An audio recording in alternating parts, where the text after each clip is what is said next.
সবার এ প্লাস পাওয়ার কোনো দরকার নাই। আমাদের দেশে একটা টেন্ডেন্সি আছে, পরীক্ষায় এ প্লাস না পাইলে কই তুই কি করলি, পাশের বাড়ির ছেলে এ প্লাস পাইছে, যা ওর পা ধোয়া পানি খা। কি খা? তা আমি ভাবছি যে পা ধোয়া এ প্লাস পাওয়া ছেলেদের পা ধোয়া পানির একটা পানির ব্র্যান্ড বানাইতে হবে, এরকম লেখা থাকবে এ প্লাস পাওয়া ছেলেদের পা ধোয়া পানি। খাওয়া নাই, এগুলার খাওয়া নাই। ওরে আল্লাহ এ প্লাস পাওয়ার জন্য বানাইছে, আর আপনার ছেলেকে এই এ প্লাস গুলারে নিয়ন্ত্রণ করার জন্য আল্লাহ বানাইছে। ওকে দিয়ে আল্লাহ কি করবে আপনি জানেনই না। একটা এ প্লাস, একটা এ গ্রেড একটা মানুষের জীবনকে ঠিক করে দিতে পারে না। আপনার ছেলেকে আল্লাহ অন্যদিকে যোগ্যতা দিয়েছে, ওদের মনোবল ভাঙবেন না, খবরদার খবরদার। ছেলে মেয়েদের মনোবল ভাঙবেন না।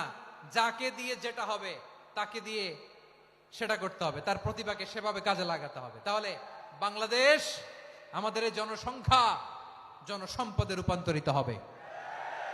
আমাদের সরকারের তত্ত্বাবধানে আমাদের 18 কোটি জনগণ দক্ষ জনশক্তিতে রূপান্তরিত হোক, আমরা চাই কি চাই না? আমরা ভালো মানুষ, শ্রেষ্ঠ মানুষ হতে চাই কি চাই না? ওই জাপানিজদের মতো সৎ, ওই ইউরোপিয়ানদের মতো কালচার, আমাদেরকে আল্লাহ তাআলা কোরআন সুন্নাহ অনেক কিছু দিয়েছেন। যেহেতু বর্তমানে আমরা দেখছি তারা সৎ, তাদের মধ্যে ভ্যালু আছে, সেগুলো আমাদের মধ্যে আনার দরকার আছে না নাই? আর ইসলাম দিয়ে আমাদের জীবনকে সাজাতে হবে, ইসলাম দিয়ে আমার পরিবারকে সাজাতে হবে। ইসলাম থেকে, কোরআন থেকে প্রেসক্রিপশন না নিলে জীবন সুন্দর হবে না। কোরআন থেকে প্রেসক্রিপশন না নিলে সমাজ সুন্দর হবে না। কোরআনের প্রেসক্রিপশন না মানলে রাষ্ট্র সুন্দর হবে না। কোরআনের প্রেসক্রিপশন অ্যাপ্লাই না করলে শুধু দুর্নীতি দমন কমিশন দিয়ে দুর্নীতি বন্ধ করা যাবে না।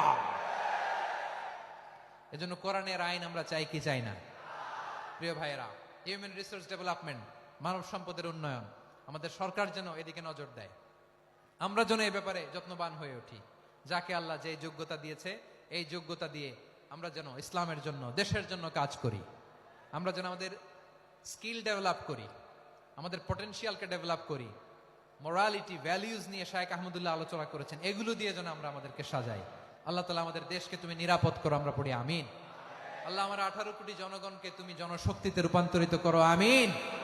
আল্লাহ আমরা হাতে হাত রেখে, কাঁধে কাঁধ মিলিয়ে, ভাই ভাইয়ে যেন এই দেশকে গড়তে পারি, আল্লাহ তুমি তৌফিক দান করো, আমরা পড়ি আমিন।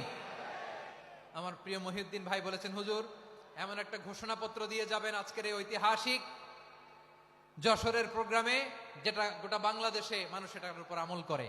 আমি যে কথাটা বলেছি এটাই, আসুন আমরা আমাদের জনসংখ্যাকে জনসম্পদে ট্রান্সফর্ম করি। আমাদের জনসংখ্যাকে আমরা যেন জনশক্তিতে রূপান্তরিত করি।